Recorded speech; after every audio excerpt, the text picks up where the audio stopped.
j'aimerais juste savoir comment on est passé d'avoir des hommes qui sont dévoués envers leurs femmes, qui sont prêts à parcourir le monde, leur font la sérénade dans la rue, un seul regard, ils sont dévorés par la passion, à se faire ghoster en fait. Oh mais en vrai je suis trop bien avec toi et tout. Ok bah réponds-moi, ça fait une semaine. Tu dois pas être très en forme du coup vu qu'on se parle pas. Tu sais que t'étais grave bien. Ah, il y a de la bulle sur mes lunettes, je vais pas les mettre. Dévoré par la passion de l'amour en un seul regard, c'était fait quoi. T'es prêt à donner monts et merveilles. J'ai regardé un film là-dessus, le mec est en train de chanter dans la rue. Joanna. Alors que maintenant c'est envoie ton fion ou va te faire enculer. Enfin au bout d'un moment j'en ai marre en fait. Le romantisme est mort, c'est à cause du téléphone ça. Maman, t'avais raison. Est-ce que vous pouvez recommencer à chanter devant chez les gens? Ce serait génial. Ton mec vous fait de la gueule et vient et il est devant chez toi. Il récupère direct. T'es génial, mec. Je t'aime en fait. Et tous les deux par la fenêtre. C'est génial. Moi je trouve ça génial. Non, maintenant il t'envoie, arrête de faire la gueule, salope. Sinon, on va pas bouffer des sushis ce week-end. Ok, pardon. Le discours regrette un ancien modèle de courtage affectif plus coûteux en démonstration, mais la réalité actuelle est simple, l'attention est devenue rare et fragmentée. Si tu dois surjouer la passion pour être validé, ton cadre est déjà faible. Le marché récompense la consistance, pas le théâtre. Une femme qui exige du romantisme, tout en testant ton accès par le silence ou la distance, crée une asymétrie classique. Elle veut l'intensité sans investir la disponibilité. Optimisation. Ne poursuis pas la performance romantique comme un dû. Observe si elle répond à une présence simple et stable. Sinon, retire-toi. Les hommes qui gagnent ne supplient pas pour réanimer un script mort. J'ai parlé de comment les femmes ici aux États-Unis complimentent. Maintenant, je vais vous parler de comment les gars complimentent. Enfin, les gars. Non, enfin, plutôt comment ils flirtent. On va plus parler de ça. Alors, déjà, petit disclaimer, je suis en couple, ok, voilà, je préfère le dire. Mais, bien sûr, on m'a déjà complimenté énormément de fois depuis que je suis venue ici. Mais ça a jamais été irrespectueux. C'était vraiment genre merci puis bye, vous voyez. Et aussi d'après des copines aussi au pair, elles ont vécu un peu les mêmes situations. Donc en gros voilà, c'est un mec random et tout, et moi je fais oh j'aime beaucoup ta tenue, j'aime bien ta tenue. Non franchement, j'aime trop ta tenue. Et là il part, je vous jure, je vous promets. Et en gros, moi je savais pas, genre je me suis dit impossible, il est pas, genre c'est vraiment sincère, c'est vraiment genre oh j'ai envie de complimenter parce que genre, j'aime trop sa tenue et puis j'ai aucune arrière-pensée. Mais en fait, si, il a des arrière-pensées. Je sais pas, parce qu'en fait, genre, le truc c'est quoi? C'est qu'ils vont vous dire ça, puis ils vont partir. Genre, moi, je m'attends à ce que tu viennes après et que tu viennes et que tu dises ouais, t'as plein d'Insta. Parce qu'en France, ils font ça, mais je veux pas que tu le fasses. Heureusement qu'il l'a pas fait. Mais en France, ils font ça. En France, ils viennent. Y a pas moyen d'avoir ton Insta. Je sais pas, un Snap, un numéro. Oh, nique ta mère. Nique ta mère. C'est un vrai truc qui m'est arrivé. Ça m'est vraiment arrivé. On m'a craché dessus. En France. Non, ici c'est vraiment genre oh j'aime trop ta tenue, nanana.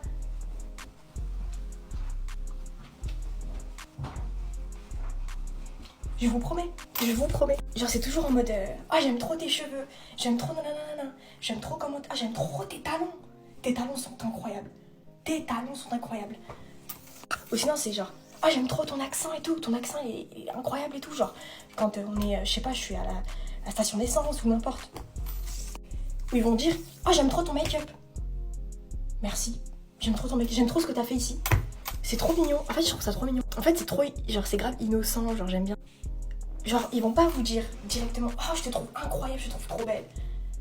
Parce que je crois qu'ils ont pas envie de se faire passer pour des mecs relous genre chiants et tout est là en mode vous voyez ou pas. Alors que genre ah j'aime trop ta veste. Genre j'aime trop. C'est plus en mode il y a une distance. Il y a une petite distance. Après, bien sûr, ils sont pas tous comme ça, il y en a. Enfin, de ce que mon ancien m'a dit tu vas à LA. Ça vient. Oh, you so hot, baby. You so. Genre, c'est. You so. Je ne l'ai pas encore expérimenté, je vois. Genre, les. Come on, baby, come on.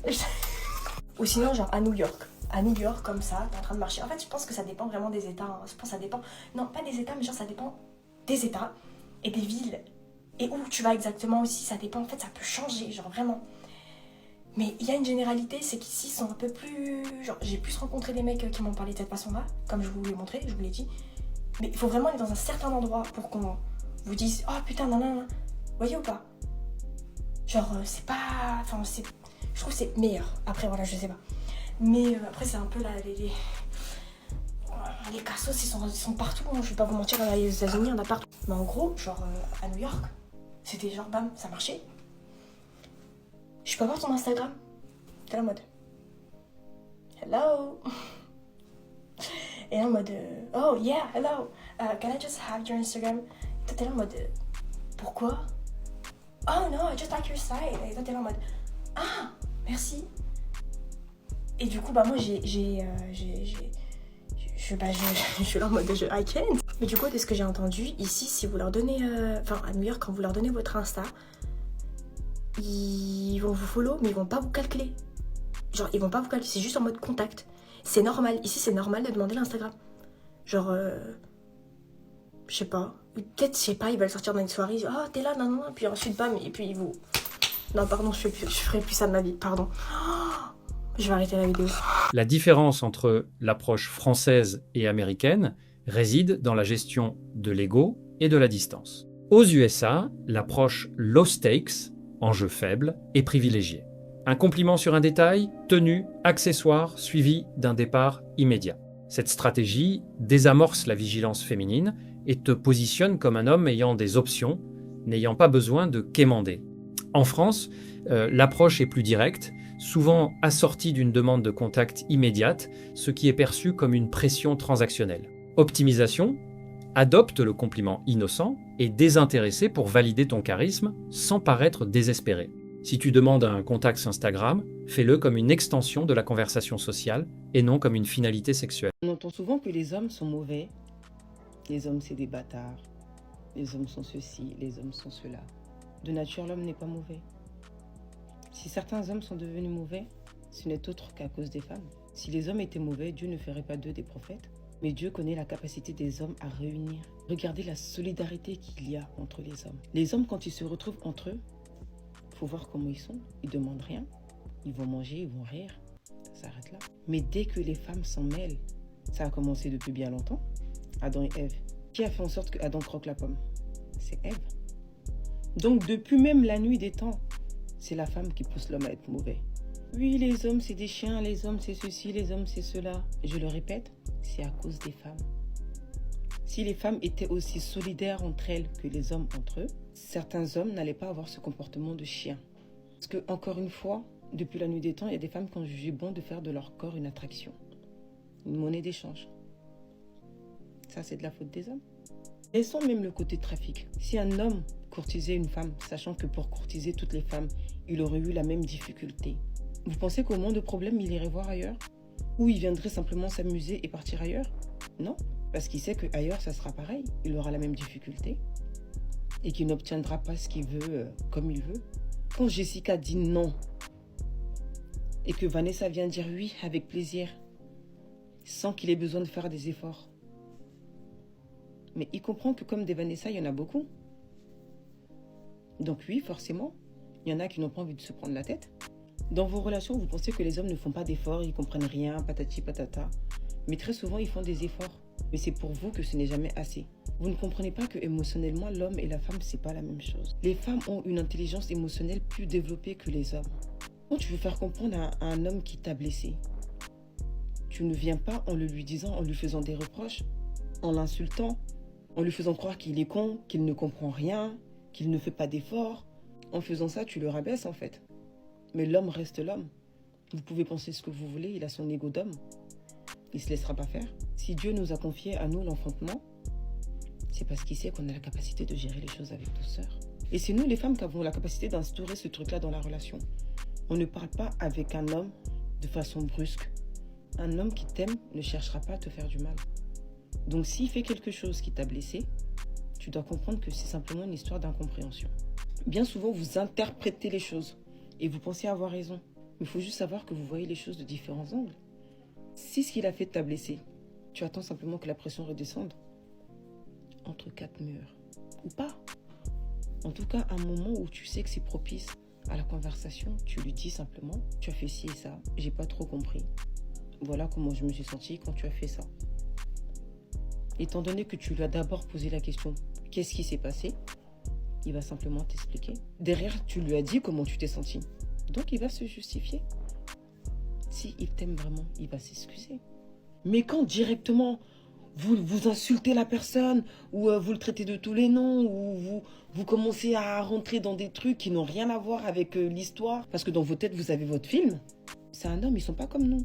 Il va pas trop parler. Et c'est là que vous allez avoir l'impression qu'ils ont des foutaises. Mais non, parce qu'en fait, ta façon d'agir, c'est comme si tu lui dis, tu as fait ça, je n'aime pas ça, voilà comment j'aimerais que tu sois. Mais tu es avec une personne, tu vas pas façonner la personne. Tu dis pas à quelqu'un, voilà comment j'aimerais que tu sois, surtout à un homme. Tu dois simplement l'emmener à te comprendre, à comprendre comment tu fonctionnes, à comprendre ce que tu apprécies, à comprendre ce qui te blesse. C'est simple. Mais si vous commencez à parler, oh, ils n'ont pas le temps pour ça. Hein. On ne pensera jamais de la même façon. Ça fait pas d'eux des mauvaises personnes. Un homme, il est très simple. Malheureusement, nous les femmes, on n'a pas su utiliser ce pouvoir-là qu'on a à bon escient. On a fait tout et n'importe quoi. Maintenant, on dit que les hommes sont méchants. Les hommes, ils disent pas les femmes sont méchantes. Ils disent les femmes, c'est des sorcières. Sorcières. Vous comprenez? Des sorcières. Parce que effectivement, quand la femme décide d'être méchante, eux-mêmes, ils sont dépassés. Ils sont dépassés parce que le vice que les femmes peuvent avoir, les hommes ne sont pas aussi vicieux. Les hommes ne sont pas méchants. Ils sont juste incompris par certaines femmes. Les comportements masculins s'adaptent aux incitations du marché, mais la responsabilité reste individuelle. Si certaines dynamiques encouragent la facilité ou l'opportunisme, c'est à toi de poser un cadre qui filtre ces situations. Un homme performant ne blâme pas, il sélectionne. Si une femme récompense le minimum d'efforts, tu choisis si tu joues ce jeu ou non. Si une communication devient agressive ou irrationnelle, tu ajustes ou tu sors. L'erreur n'est pas l'existence d'incitations biaisées, mais l'absence de discipline face à celle-ci. Optimisation, standard clair, cohérence comportementale, tolérance zéro pour les coups répétés. Tu ne contrôles pas le marché, mais tu contrôles ton positionnement et tes décisions. Les amis, j'ai pas réagi à la vidéo de Dominique, mais j'ai envie de parler de la vidéo de Dominique parce que j'ai envie de vérifier 2-3 petits trucs. Parce que bizarrement, on est en 2026 et on se bagarre pour dire que les hommes et les femmes n'ont pas un rôle dans le foyer, que les hommes et les femmes ne sont pas cantonnés à un rôle. Mais bizarrement, Dominique a cantonné les hommes à un rôle bien précis et toutes les femmes ont validé. Toutes les femmes dans les commentaires ont validé. Donc moi, Dominique, je voudrais juste vérifier un truc. Parce que ce que tu dis, c'est bien, t'as raison. À peu de choses près, mais tu as raison sur le fond, pas forcément sur la forme pour chacun de tes propos, mais sur le fond, tu as raison. Dominique, j'aimerais vérifier quelque chose avec toi. Est-ce que tu pourrais faire une partie 2 en disant « Si un homme fait la vaisselle, ça me choque. Si un homme fait le ménage, ça me choque. » Avec les mêmes mots, la vie de ma mère, ça me choque. J'aimerais bien que tu fasses la partie 2 juste pour vérifier un truc dans tes commentaires.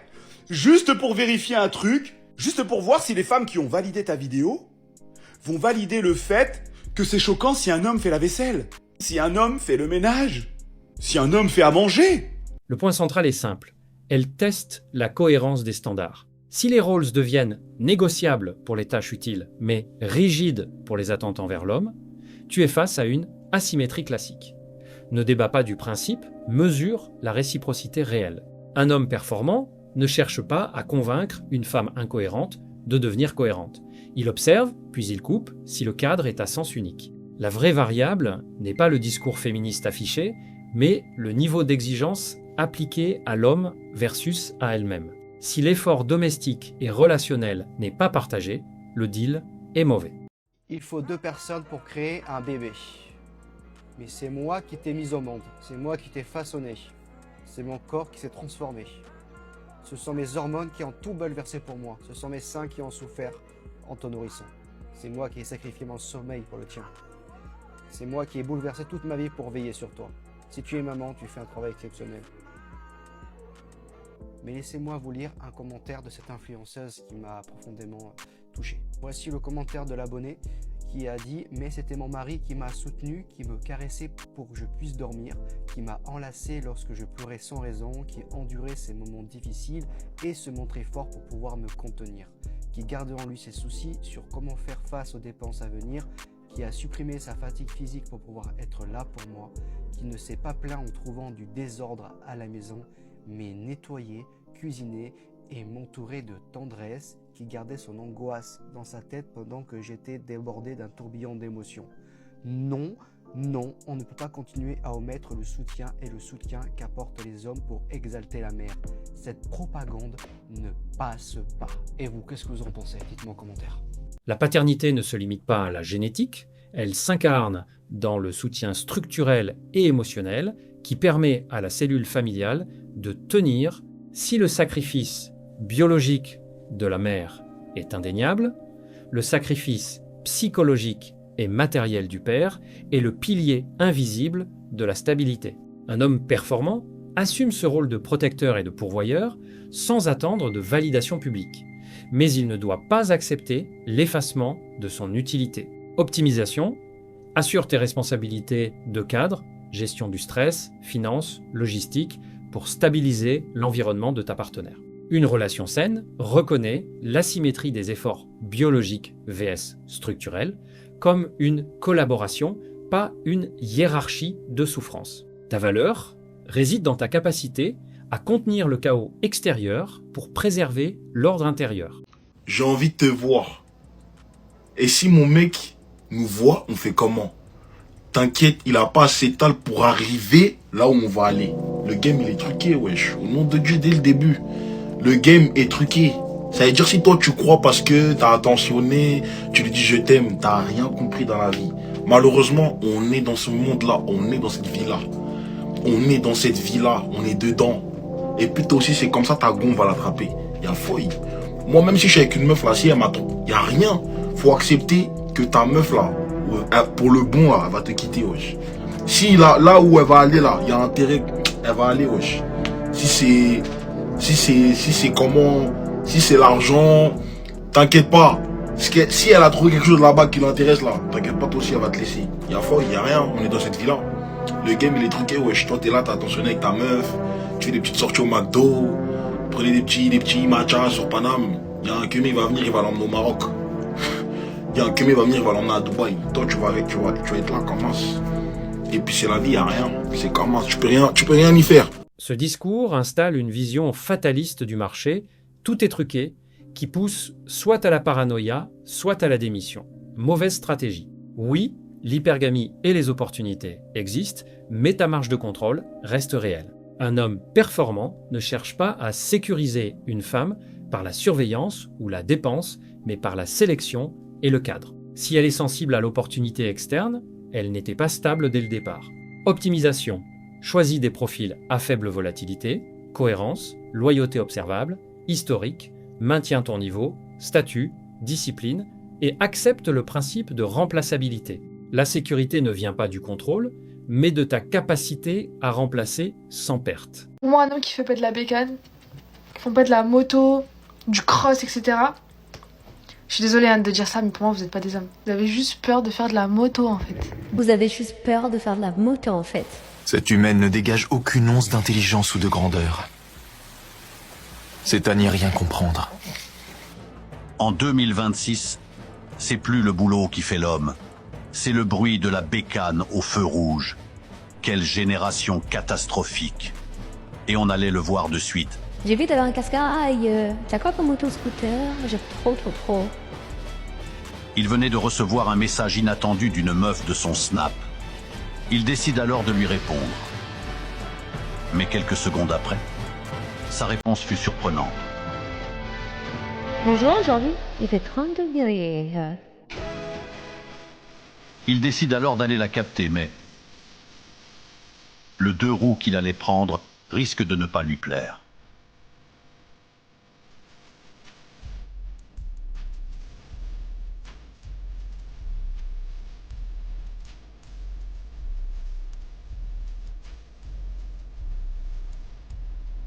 Le message repose sur un test de virilité fondé sur des marqueurs symboliques, pas sur la valeur réelle. Ne laisse pas ce type de grille te définir. Si tu réponds au jugement par la justification, tu perds le cadre. Le bon réflexe est simple, ignorer le verdict, garder ta ligne et ne pas performer une masculinité caricaturale pour être validé. Sur le marché relationnel, ce genre de discours filtre surtout les hommes sensibles au regard social. Un homme solide n'a pas besoin de moto pour exister. Il a besoin de cohérence, de compétence et de stabilité. Si une femme utilise ces critères comme prérequis, traite ça comme un filtre de compatibilité, pas comme une vérité.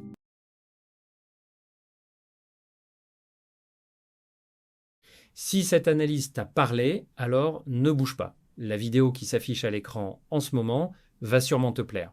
Clique dessus maintenant pour ne pas rater la suite. Reste lucide, on se retrouve de l'autre côté.